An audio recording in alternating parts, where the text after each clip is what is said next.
panel. And I would like to ask my colleagues in the panel rapidly to introduce themselves. And as usually in the World Economic Forum, I go here by alphabetical order. So Khalid, would you be so kind to start? Thank you, Klaus. I'm Khalid Janahi. I'm the chairman of Ithmar Banking Group based in Bahrain. My name is John Ehara. I run a private equity firm based in Tokyo called Unison Capital.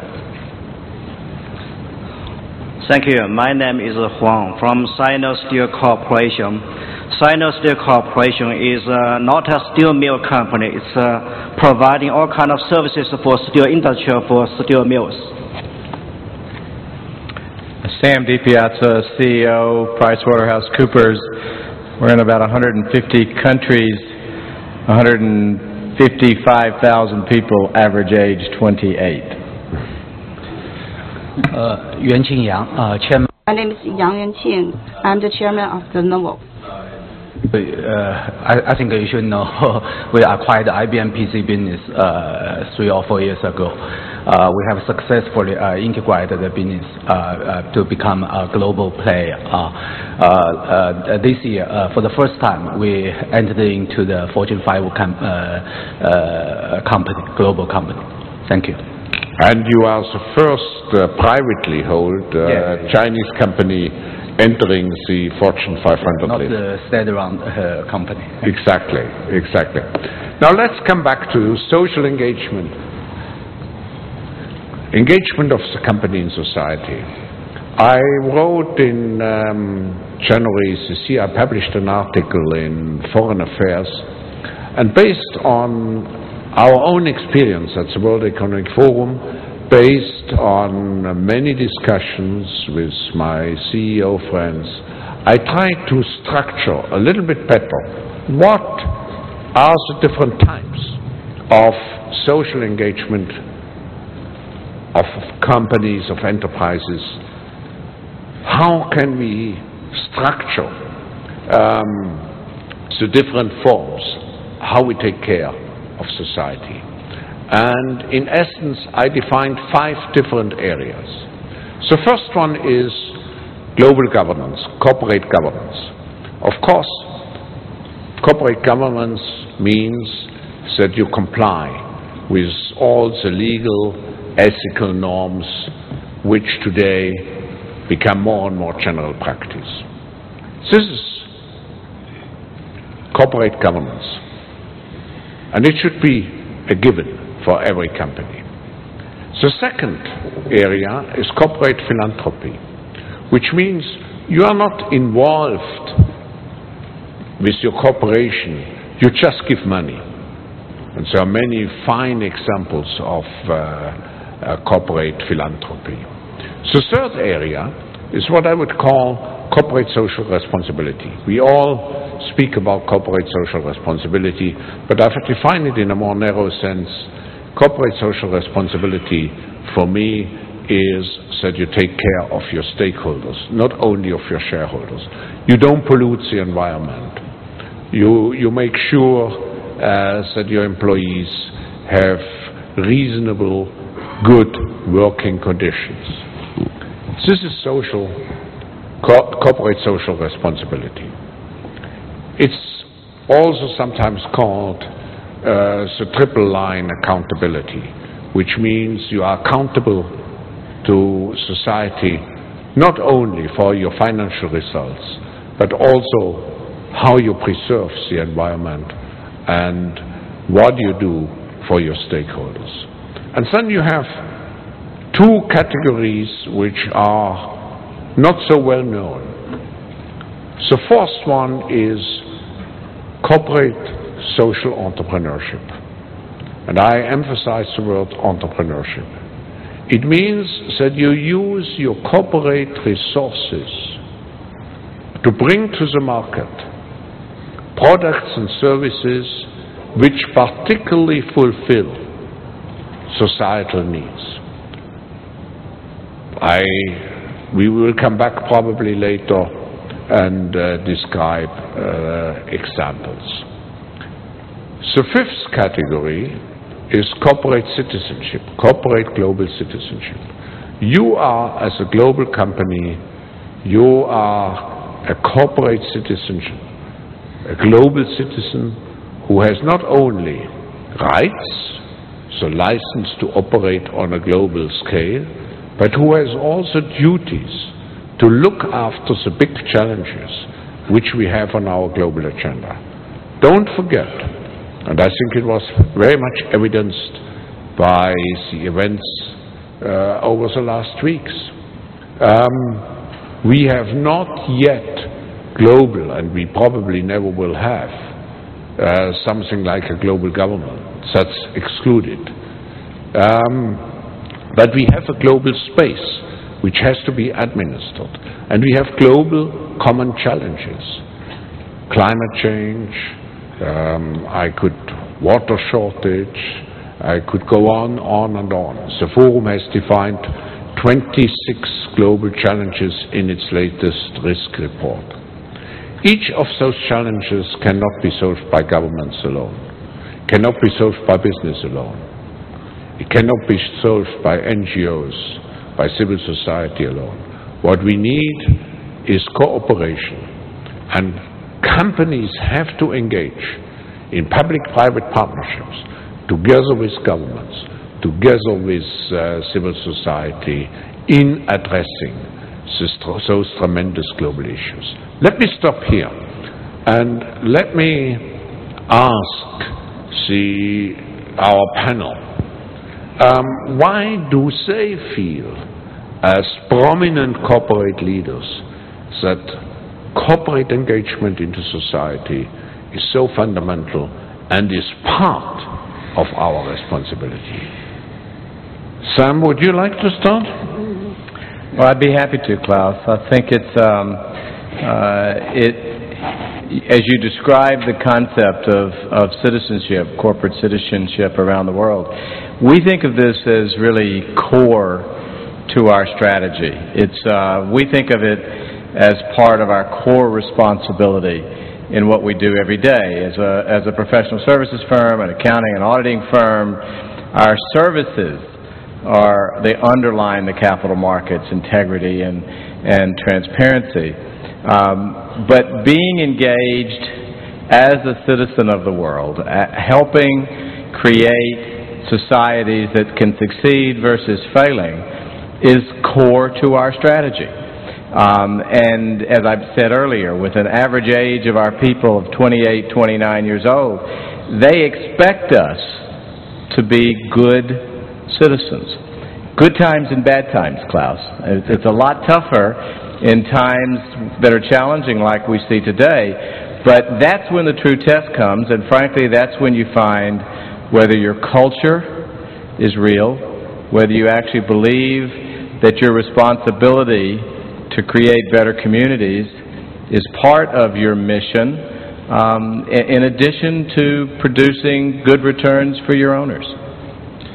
Thank you, Sam. Let me go to the other extreme. You are in the service industry, but let's go to the basic industry. You are Sinosteel, Mr. Wang. It's probably much more on the ground you have to take care of your responsibilities. Is it an important issue for you? Or are you just producing steel and all the rest? How do you feel about the engagement of your company into society? So, thank you. I think the corporate global citizenship is very important to every company. Along with the process of world economic globalization, all the companies doing international business should bear their social responsibilities. During the marketing process, the government role is lower and lower than before. All the companies will play more important role in their community and local economic development. For example, Sinosteel Corporation we hold joint ventures in Australia, in South Africa, not Australia. Yes. So we organize a joint venture for iron ore mines and chrome ore mines. For example, we have a chrome ore mine in South Africa. There is a joint venture. It is located poorest part of South Africa, in north part of South Africa. So we have a joint venture hold 60% of the total company. All the staff members will be localized. We only send 3 or 5 people to there for management. All the local management and miners and all the staff workers all will be local people. And because of the local community is so poor, and many children cannot go to the school, so the joint venture, we have to pay much more attention to show the social responsibility, to increase the local community, to increase their life standard.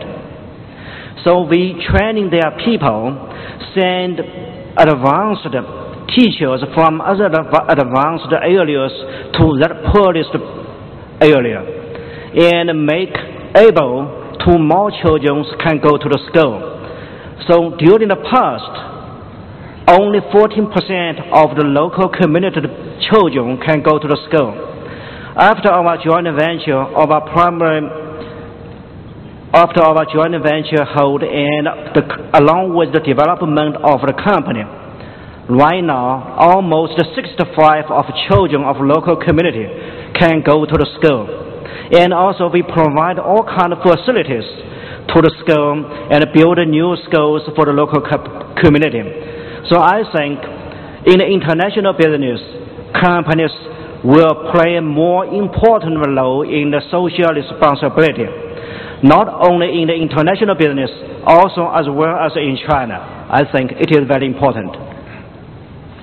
So it was a very important message. Now, if I take Lenovo, you are in a very interesting case because with all your operations in the United States and here, is corporate global citizenship or engagement of corporations in society something which differs from country to country, or how do you see it? Yeah, so I fully agree with your perspective about the corporate global citizenship. You must have heard the recent contaminated milk accident in China. So I think that's a good example. So for a company, if you didn't take the social responsibility seriously, what would happen? So I think the reason is very simple. So why we should follow the social responsibility? It's for the company's success, not only short-term success, but also long-term success. If you want to do a business in a local market, you have to understand what's the rule, what's the standard, what's the law in that market. You should completely comply with those standards. If you want to become a global company, you have to understand the different markets demand and needs, and to fully comply with that. So if you want to build a premier brand across the world, if you want to become a built-to-last company, so the standard will be even higher. So you should adopt the highest standard of the social responsibility. So that's very simple. It's for your company's success, not only short term but also long term. Thank you. Ihara-san, I think you are considered as one of the promoters in your country of those concepts. How do you see it?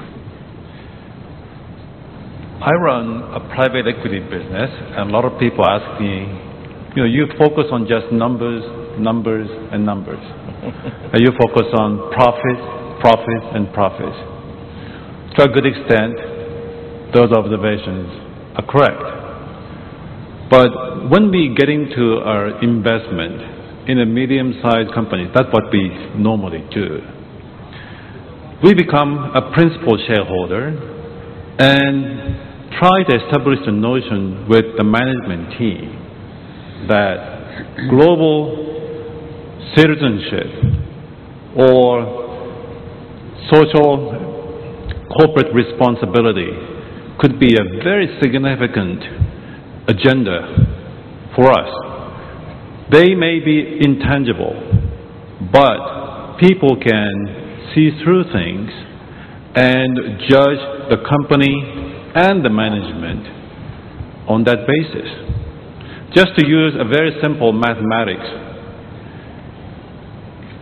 enterprise value or corporate value is determined by numbers like profits, and there's a multiplier to get the ultimate enterprise value or market cap. These profits or cash flow numbers are important, but I do believe that this multiple could be very important too. And this multiple is determined by combination of factors, including these intangible things. And with a clear vision and leadership, investors can see through things and assign a higher number to this multiple. Hence, at the end, we believe we can benefit from this. Now, clearly there is a short-term versus medium to long-term conflict that managers have to deal with, and it's a challenge to them. But as a shareholder, we try to give them an endorsement that let's try to maximize our long-term value, and in the process, not just focus on profit numbers, but something that is important to global world. Thank you. So you could define, if you define the brand value of a company, and the brand value is important not only to sell your products, but also to sell your shares, and to attract on a competitive basis young people in order to really boost your brand, to cultivate your brand. This is an essential part of doing so. It really is, and our finding is, this kind of a notion can be established actually very quickly. Yeah. And if the company is very consistent with an action plan to focus on this, it can quickly establish the image much sooner than a lot of people think. It could be a matter of a few years, not just 5-10 years. So do the right thing, small by small, bits by bits, but have a very consistent strategy on this. Yeah. That's what we promote. Khalid, many people assume that companies in developing countries or in developing areas cannot afford this kind of engagement. This is something once you have become really established and so on. And you come from an area, you are a newcomer in some way, old newcomer, not in your personal age, but an old newcomer, a long-established company, but now global. How do you see it? Is it something which you can only afford when you really have achieved success? Thanks, Klaus. Just before I start that, I would like to add something to what Sam said about the average age being 28 of the 155,000 people in Pricewaterhouse. If I hadn't left actually in 1999, sorry, in Pricewaterhouse, the average age would be 21 now. And if Jim Shearer stayed by now, it would have been 60 years, the average age. Now, I think I come from a part of the world, Klaus, where it's within our culture. The philanthropy is part of our culture. Matter of fact, it comes within the strict definition of one of the pillars of Islam, which is the fourth pillar of Islam, zakat, basically giving to the needy. I think that comes within the culture there. But what's been happening in the past 15 years with the development across the world, and we find basically companies within countries like ours basically going global. So the global issues become very, very important. You have to think of the global matters. However, I find it as a precondition before you start really thinking from a global perspective, you need to come to the initial point you mentioned, Klaus, and that is proper corporate governance. You as an entity, as a corporate, you need to have proper corporate governance. And I and when we look back at something which was launched at the World Economic Forum, I think it was 1999, when Kofi Annan was the Secretary General, which is the UN Global Impact, with the 10 principles for the companies to have for best practice. And when you really look at the top areas of the environment, of corruption issue, of the labor issues, I think those are important things that the mindset of your shareholders and your staff and the place that you're working in, you have to change the mindset to accept and understand that. So self-assessment is a very, very important thing, because there are a lot of countries where truly when we look at rules and laws, they are not what I would call the top standards. Even from what we see in the past few weeks, even the United States was supposed to be the top. Unfortunately, we've missed out big time there. So I think it's important to have that self-assessment before to go forward. So it's very important to change the mindset. And it hasn't been easy, because your shareholders have to understand they are not truly the only stakeholders. The stakeholders are people around you, the social fabric which is around you in every place that you're going to work. And you've got to think of issues affecting everybody.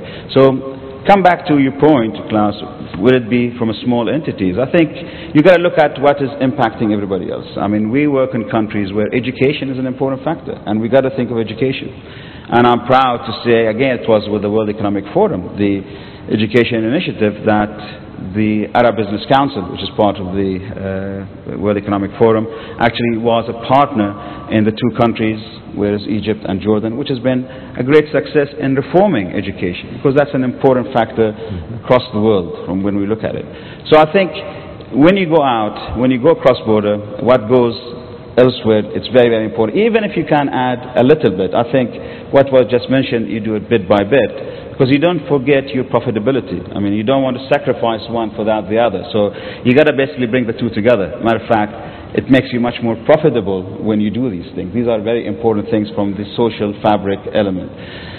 Yes, you're going to have problems, because sometimes, I mean, certain issues which are global, have global impact, you'll get involved in certain countries which actually goes against the rules and regulations of that particular country.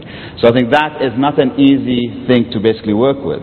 But one thing I would add, I would worry today with what's going on around us, because with the eyeball might just go away. Just taking a simple thing, which is the Millennium Goal for Africa, $25 billion, which has been put forward by the G8.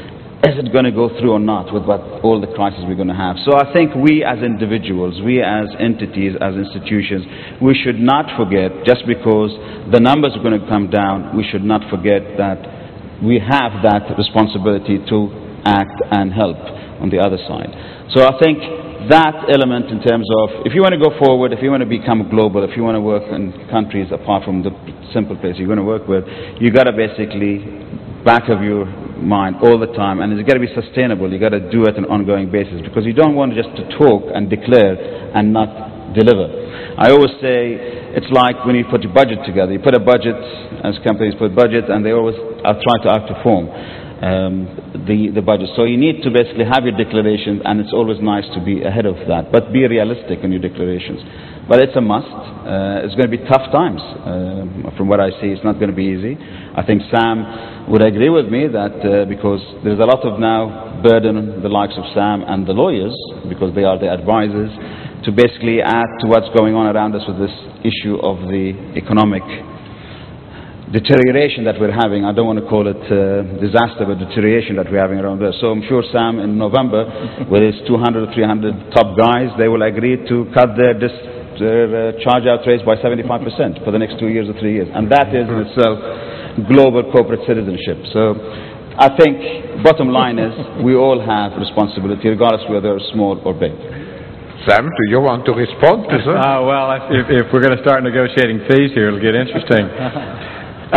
You know, as I listen to my colleagues here, Klaus, I do have one more thing to add. And we think of this, I think of this space as what does it take to build a sustainable business for a long time. And whether you're in private equity and you're building businesses, whether you're in the minerals business and you're building something to last decades, it's about building sustainable businesses in sustainable communities.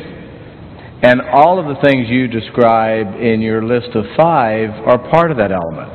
But the point I would like to make is that unless this is part of the core strategy of the business, unless what you do in benefiting society is part of the core business strategy, building schools so your communities are better and your employees are better, that's good for your business. You don't do that just because it makes you feel good. And when I think of this, I don't even use the word social, because I think that makes it sound like you're doing this out of some obligation to society, that when leadership changes you have a different obligation, or when times are tough you don't put as much back. This is about business and its responsibility to have a license to practice. And if it's not good for business, in the end, you won't continue doing it. So that's why we think so much about the building sustainable businesses in sustainable communities and building into your strategy what it is that makes you a good citizen. Sam, that's also a reason why I'm personally so against this expression, we are giving back to society. I think a company should not be ashamed of what it is doing and therefore have a guilt feeling, and we have to give back to society. If a business that really does fulfill its obligations, it's not giving back to society, it's being part of society. That's what we are talking about. Now, let me ask, following up what you just said, how much is it the responsibility of the CEO? How much has the CEO to be involved? Who would like to?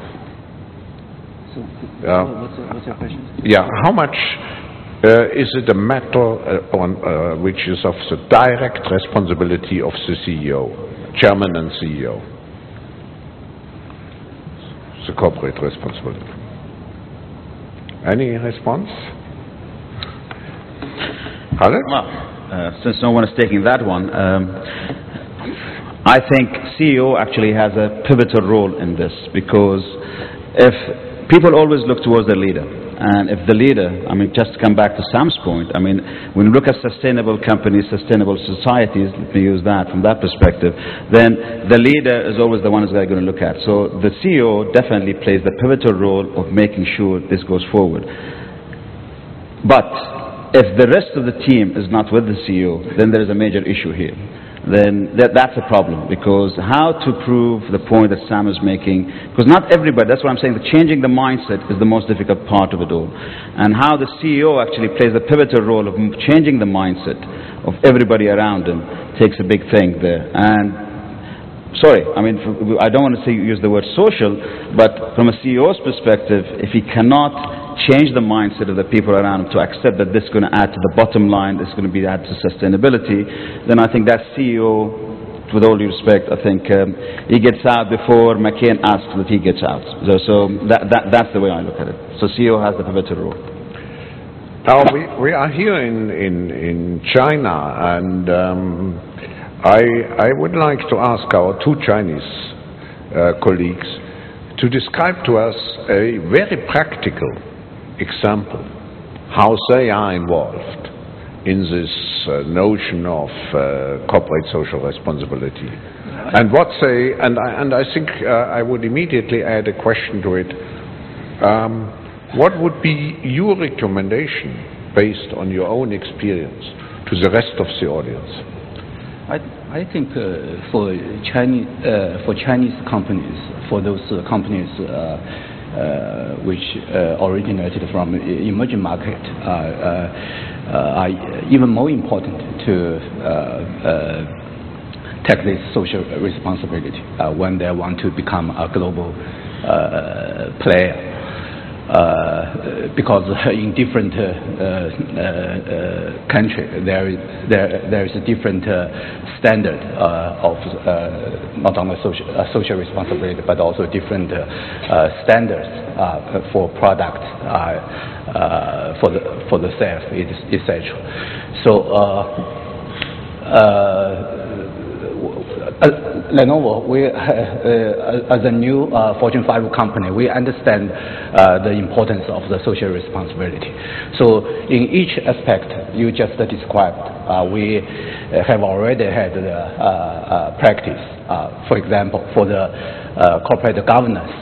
So from the first day we acquired the IBM PC business, we have kept enhancing our corporate governance. We invited a couple of well-known private equity companies to invest in our company. That's not just for the money, it's for the corporate governance. We invited them to join our board. So they brought not only the global vision but also the world-class corporate governors. In terms of philanthropy, corporate philanthropy. So when Hurricane Katrina struck Louisiana, we donated 1,500 PCs to help the recovery effort. When Indian Ocean tsunami happened, we donated $500,000 to help the relief work. When this year Sichuan big earthquake happened, not only our company donated immediately donated 1.5 million within 24 hours, but also our colleagues volunteered to give their blood, to give them money to help the relief. So that showed not only companies' social responsibility, but also our colleagues' commitment to this social responsibility.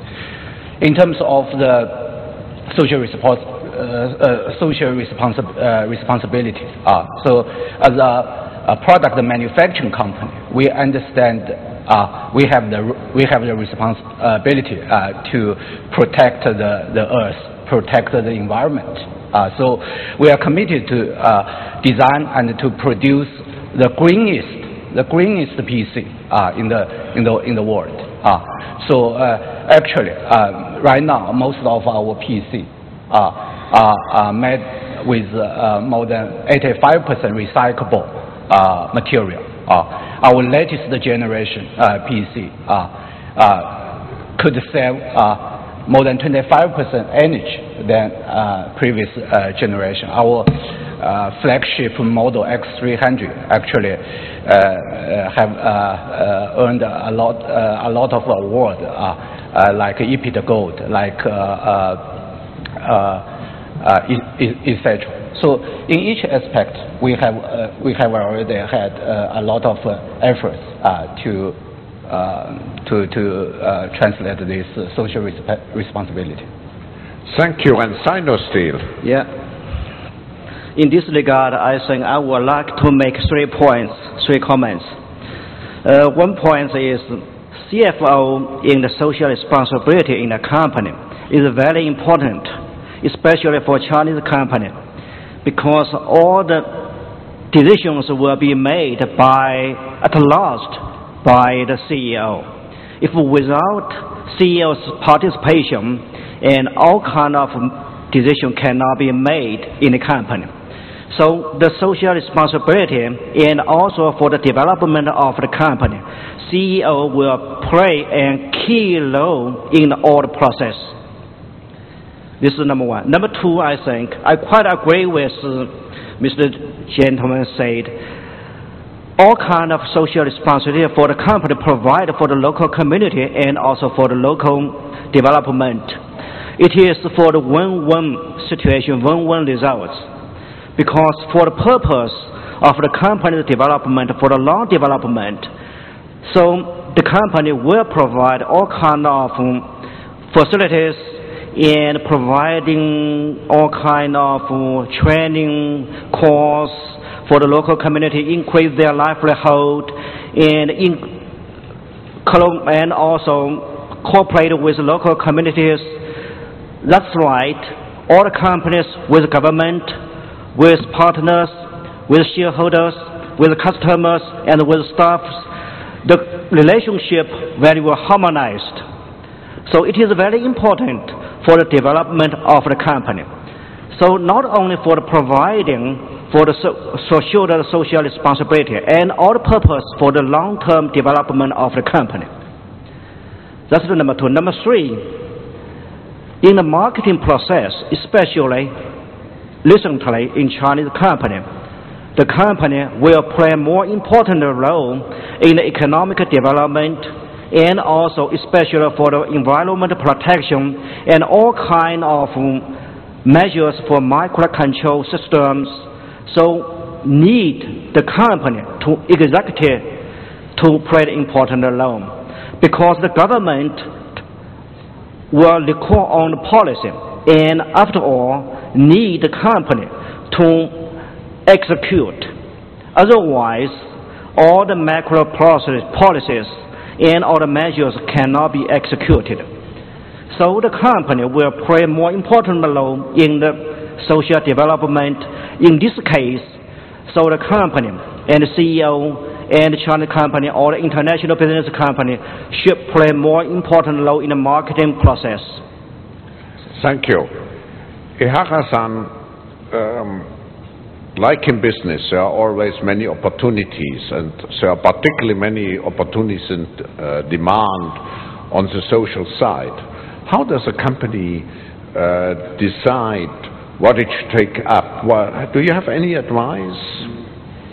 Well, Klaus, maybe I want to give the audience one or two examples to illustrate that.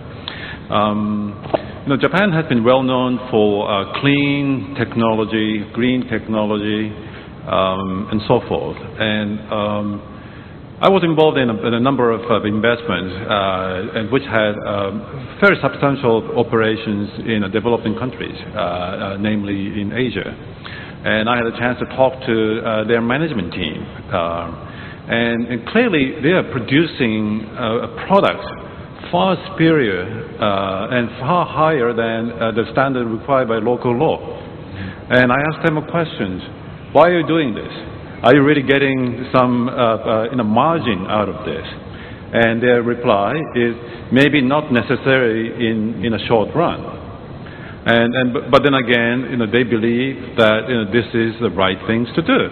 Maybe it is based on not so rational thinking in terms of numbers, but actually I was very struck by this attitude. Clearly, these people produce a product in a much more environment-friendly fashion, maybe not really required by their clients in a local place or by the law. But it's a conviction. And Klaus, you asked about the question earlier whether or not CEO's role matters. in this regard. And to me, it certainly does. And I learned a lot from this kind of experience. And as a shareholder, I decided that this is the sort of a theme that we ought to promote and support the management for. Khalid, you are involved in a number of projects which the Forum is undertaking in this area as public-private partnerships. But how do you choose? I mean, you refer to the educational project. Why are you involved in our education and not in our health initiative and so on? Or why the Forum has at the moment about 25 major initiatives. Why are you not involved in all? How do you choose? Okay, it's important. Yesterday, when the Premier was addressing the conference, he mentioned, when he talked about the corporates, he mentioned two things: morality and ethics. So I think it's very, very important that, of course, whether you are in the food production companies or whatever, I think the moral issue and ethics are a very, very important factor. And to be honest, that comes back to the mindset too, because if we don't have that, it will never work. So you cannot camouflage it without having it in. So it's got to be something which is built in and it's got to be with you. Coming back to choosing, for example, one thing that we believe in is that a backbone of any society and the stability of any society is the middle class. And in a lot of countries that we work with, that middle class has been either abolished in the past 10 years or it's been totally deteriorated. And one element that we try to bring in, which brings in actually entrepreneurship, brings in education, is to allow the middle class, the people who can't afford it. For example, certain countries that we work with, that people, the top students come up, they can't afford higher education, they can't afford to go for a proper schooling. So basically we go for those top students who can't afford it, and we basically put them in proper program, whether they go to wherever they're going to go, LSE, whatever they go to in terms of studying. Of course they have to be accepted by those universities, and then they come back to the society and they will add something to society. And it brings back to what Sam said, it's a long term. You don't look at sustainability for your own company just like that. You got to look at it from a broader perspective. So choosing, you have a limited resources from a choosing perspective. You spoke about health. Actually, we are in health, but we are health in certain specific areas rather than doing it on a global basis. But education, we feel that it is much more of a global issue, and it's very, very important that we are in, and that's why we're focusing big time in education. And even in our own companies, that rather than, because we can at the board level, at CEO level, take a decision that we're going to spend so much money on education. What we did, because we believe in the stakeholder element, that we took it to the General Assembly and our shareholders vote on basically spending and how much they spend on the education initiative that we go through. Because we want everybody who is there with us, every single shareholder, to feel this rather than just being the CEO and the team who work with the CEO. So I think choosing is basically, you got to look at it from a different perspective. Today, and because this is important, because what's happening today, things change. We were back in the room, the speaker's room, we're talking about, we don't know what tomorrow is going to happen. So we need to be ready for tomorrow. Again, that tomorrow, I spoke about Africa. Africa is very, very important to all of us. I mean, the 25 billion, for God's sake, if it just goes away, we have to think, there's the AIDS issue. I mean, it's not a simple thing. We have to think of these elements, all of us together. That is, we're trying to bring a computer into every house in certain places, because that's an important thing, because technology and advancement is an important factor that helps everybody, helps my products. To be honest, it helps that my products are sold through the computer being at every home. Sam, one very short comment, because I see someone in the audience burning to raise a question. Yeah. So if you bring already the microphone, but someone... Yeah, I just want to, again, as I listen to my colleagues, everything you have said is tied to your strategies. Building green computers, make your computers more attractive. Educating kids in your schools, in your communities, make your communities better to serve your workforce. Creating your brand, clearly all of this is tied. We develop leaders, Klaus, in our organization, and we do a lot of leadership training. And we were trying to decide how to best develop leaders, and we created about 7 or 8 years ago an effort we call Ulysses. Every year we send dozens of our young partners into developing nations in teams of 3, multicultural, to spend 6 months working on a local problem. Now, we do that to help the developing nation, whether it's Guatemala or India or Uganda, but the real reason we do it is to train leaders in our own organization. And so I think the leading companies of the world are best citizens when they drive their business by solving other problems in their community. And that's what I'm hearing my colleagues say. And it needs, I mean, you see in the audience or in the panel, it needs the passion also of the CEO. I think the CEO has to be passionately involved. The CEO has to define the strategy of the business, and the culture of the business follows the CEO. And that is, and if the CEO is just about numbers, just about profits, I don't think that business is really going to be sustainable in the long term. I think it's very important for a CEO to give the aspiration to your colleagues, to encourage your colleagues. So if you are a company to take social responsibility seriously, so I think that will help you give the better aspiration to your colleagues. To echo to that question, so if you adopt a higher standard to design to manufacture the product, maybe for short term you will lose a little bit of profit. But for long term, it's good for a company to build the high premium image in the market. So I think that will help the company's long-term success. You raised the hand since a long time. Raise your question, please. I'm John. But could you introduce yourself? Okay. Yeah. I'm John from the Oriental Morning Post in Shanghai. I will ask my question in Chinese. Okay. I'm from Shanghai. I'm a journalist. Here I would like to raise a question. This is a concrete question. This question is to Mr. Yang Yuanqing.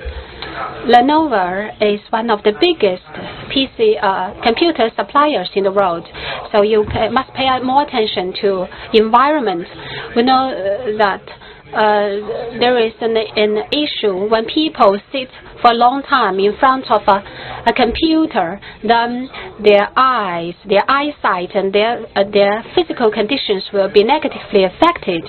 So what do you think about this kind of phenomenon? I know that Lenovo is a global brand name. Maybe you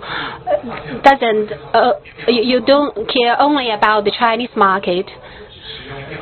But according to my knowledge, in your agenda, you didn't give top priority to the physical things, illness caused by the use of PC.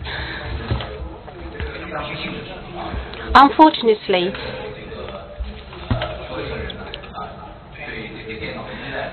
all of us today are relying on computers more and more, and every day we spend more and more of our time in front of computers.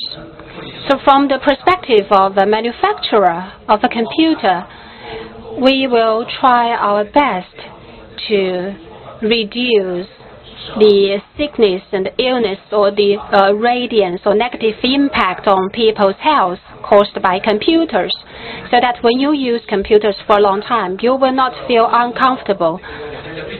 But anyway, the final solution, I think, lies in the user yourself. So my suggestion is that when you are using a computer, you should stand up and do some physical exercises every half an hour. That's the best way. Convenient, but could bring a damage to your family and your relationship with spouse. I try to tell my wife, how much I love her, not facing the computer, but to herself. Yes, please. Here, maybe at this table. Arthur Mutambara from Zimbabwe. I want to emphasize one aspect that has been identified by the panelists. We need a paradigm shift in terms of our understanding of those 5 aspects that Professor Schwab has outlined. We must understand corporate citizenship as part of strategy. There must be alignment between global corporate citizenship and the strategy for the company. If you don't do that, then you don't actually realize the value. Many corporates don't. They think it's a nice to have. They think it's the cost of doing business. They think it's a civic duty. There has to be alignment between the strategy of the corporation and global corporate citizenship. Are there some examples where companies have actively aligned their strategy to global corporate citizenship and then identify the benefits, the numbers, the profits, and say this profit, this money is due to global corporate citizenship? Because my position is very simple. You make more money if you embrace global corporate citizenship. You are more sustainable in your activities if you embrace global corporate citizenship. My question is, do we have examples of corporates who have actually identified and actively aligned their strategy to CSR and can tell us how much money they got due to CSR, due to global corporate citizenship? I'll give a couple, and I think you're absolutely right the way you described it. One example is Toyota. Toyota in the late 80s, early 90s, Dr. Toyota himself began to anticipate high energy prices, issues with CO2, and Toyota, many of the automobile companies, but Toyota in particular, began looking for alternatives.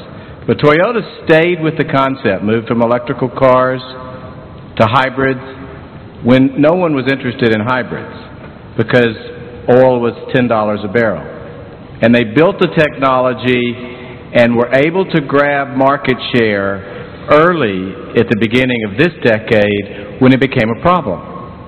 And now Toyota and their hybrid is an automobile that people go to first in that space. Now the other car companies are all doing great things, but in the early days Toyota saw it not as a green initiative, but as a business initiative. I don't know how you measure the success that GE has had with Echo Imagination. But when General Electric went to Echo Imagination, a lot of people thought that was just trying to be green. No, they knew that businesses would start buying very energy efficient production capability because of CO2 emissions, green computers. There will be people who will not buy dirty computers. They'll only buy computers that have recyclable materials. You make money at this, but in the process you make a better world. And the leading businesses have to find a way to bridge the two. Any other comment from the panel? Yeah, Carly? I think what Sam said is just right on the ball. However, you've got the other side. There are certain investments that you're going to make that you're not going to see the color of money return immediately. And that is, you should not be shying away from that because that has a long-term benefit. Like, for argument's sake, labor abuse, like education. You're not going to see immediately the impact, but you're going to see it later on. But it should be. Both Sam and I are accountants, and I've been basically something that we've been pushing for, like a human trafficking element, is that part of international accounting standards should be a disclosure issue on basically what procedures do you have for human trafficking and what procedures you're going to have for things such as basically labor abuse. So I think certain things you should not shy away with from, just coming back to your point, in terms of investment, because you're going to have an investment there, but you're not going to see the color of return to your bottom line except maybe 3 or 4 or 5 years down the road. Or in a nutshell, you could say taking care of poverty in Africa, of disease in Africa, and so on. In the end effect, creates you 1 billion of future customers. That's the enlightened interest of business. Let's take one or two other questions before we unfortunately have to come to an end of the session. I see the lady here. We should listen to her question.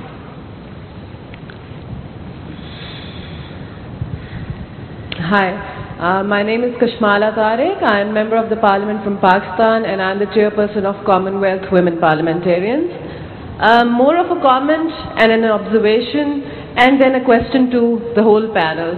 I'd like to know with respect to corporate global responsibility, as Mr. Schwab has just mentioned, and a number of things with respect to CSR, my colleague has just mentioned, and philanthropy. I think what I've observed here, there's a lot of gender imbalance. And I believe that we come up with slogans. I believe that we come up with putting up things that, you know, we are responsible people and the companies should be doing this and the companies should be doing that. And then we see no implementation. As my colleague rightly said, how many of them have come forward and have we seen them coming back to the local areas from where they have made the profits? So similarly, like my friend who was mentioning the fourth pillar of Islam, and I think these days, I have mentioned it everywhere, Pakistan is facing terrorism, a problem of war, global war on terror. It is very important in this era, in the 21st century, as I see no women sitting up on the panel. And I believe that 50% of the world's population comprises of women, and we ignore them everywhere. So there has to be some standards when you talk about the 26 principles laid down. And we talk about 10 rules laid by Kofi Annan. Where do the women go? So I believe it is very, very important that we lay down certain principles, and here as role models, one of the women should be sitting or two of the women should be sitting. And I believe that that comes in the corporate global responsibility to empower women, to bring them as role models, to encourage them in every environment. And in Islam and in the, I would say, Middle East, and many Islamic countries, the women are left behind. And we have to address this issue with respect to all the corporate global entities to make it a rule, to give a certain percentage of employment to women. And I'd like to put it up to the panel. Thank you. Khaled, I think you are burning to answer. No. I think if I'm burning to answer, then that becomes a male chauvinist. But no, I think I fully agree. When I spoke about the human trafficking, actually the most important element of human trafficking is the women issue. You're right. I mean, when we look at companies in the Middle East as a whole, there is a problem. But I believe, let me just turn it the other way around. I would say the guy, Sam spoke about leadership. Leadership is not 20 years ago or 20 so years ago. I don't think we did have any women partners in Price Waterhouse. But today, the number of women partners in Price Waterhouse is substantial. It wasn't because, no, I tell you, the person who took over from me in Bahrain, she's a woman. She's a lady, okay? Very dear friend of Sam. So, it is not to do with, empowering, just giving numbers, doing quotas. I fully disagree. On a personal basis, on a business basis, I think it's the wrong thing to do to give quotas. I think the best person should get the job. Now, we should give equality for everybody. Everybody should be equal opportunities for everybody. And that's part of global corporate citizenship, which is actually, we did not want to dwell into a lot of this, but that is part of it in terms of giving equal opportunities for every person, not whether it's a woman or a man. I disagree with this issue of distinguishing man and woman. I think it should be all of us are one. And, well, we come from that perspective. Pardon? Oh, yes, women have, by the way, unfortunately, women, that's a problem that I have from that perspective, whether it's Kuwait or Bahrain, where there is the voting side, women have the right to vote, but interestingly, not a single woman is voted in, although there are more women voters than men voters, which is a surprising thing, but that's part of education. Any other person who dares to respond? I will simply say, Klaus, that it is one more of those issues in our world. And every business has to focus on how it affects them. We take half of the people that join us are women, but less than 20% of our partners are women. That's a problem. It's a business problem. It's a social problem, yes, but it's a business problem. So we spend enormous amounts of energy creating leadership opportunities for women. Does that make the world better? Maybe in a small way, but it does make PricewaterhouseCoopers better. And I think every business has a responsibility, whether it's about the environment, whether it's about health, whether it's about women, to find the ways to make their business better by making their society better. Can I make a quick comment here? If you can deal with the gender issue as political issues or legal issues or religious issue, clearly the source of the problem is well identified. But in the case of Japan, it is none of those things. And unfortunately, Japan really has not done well in this regard for so many years amongst the developed countries. Yes, I see the U.S. making quite a bit of progress here. Maybe not enough, as all of us here recognize. And some of the countries have done reasonably well. But Japan really has not done much in this regard. And it probably has to do with the culture, social fabrics, and so many things. But I think in a case like that, the challenge could be a lot more complicated and enormous. And it does require implementation of some systematic things. And that requires not only a corporate, but perhaps government-level kind of legislation. Thank you. Unfortunately, we have run out of time, but I would like to ask the panelists, in order to conclude our session, to share with us, based on the discussion which we had now, what they consider the most important advice now to the audience in this respect of corporate engagement into society. And would you like to start? Yeah, I want to repeat my opinion. So if you want to be a global company, if you want to build a last company,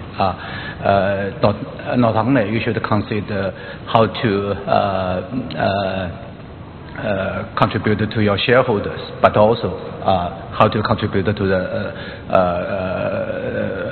society. So that's very important for companies' long-term success. Thank you. Just a very brief observation. Businesses cannot succeed in societies that fail. And if we want our businesses to be great, we have to build great societies. Thank you, Sam. I would like to say, if you want to build social responsibility, first of all the companies you have to develop yourself. That's the base and the conditions for build social responsibility. And at the same time, all the management and staff members should have such kind of a mentality for corporate global citizenship. Thank you. I echo all the statements made by my colleagues here, so I'll try to say something different. Come to World Economic Forum meeting as often as you can. This is where we exchange experiences, challenges together. Thank you. Well, I think you cannot do things by following textbook. If you don't believe in them and believe in them yourself, it will never be successful. And that actually, just talking about the World Economic Forum, that was the pillar of World Economic Forum in 1971 when the stakeholder concept started, which is basically the backbone of what we're talking about. So actually, if we're going to look at success, look at the success of the World Economic Forum. 37 years, when a young man of the age of 10 to the age of 33, he still looks 50, but in the age of 33, started all this. So I think Klaus, the World Economic Forum is a great example for global corporate citizenship. But, thank you. Thank you, Khalid. But at the end, I think what the World Economic Forum is, it's not a conference. It's a community of people. A community of people who are committed to our mission statement, which is improving the state of the world. And we cannot improve the state of the world only in economic terms if we do not look at the social aspects. The two are intertwined. And fortunately, I have to say, if we have success, it's because there are so many leaders here on this stage, all are our members, here in the audience, who support us. And we have to be really a community to promote this notion in our daily work, but also in our daily relations with our employees, but also with the rest of the world. In some way, and I have to add this notion, in some way what we are discussing here is not yet completely accepted by the rest of the world, and we have to be pioneers and missioners for this message.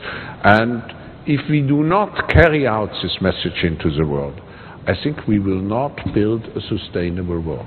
And to build a sustainable world is not just good doing, it's in our own enlightened interest. Thank you.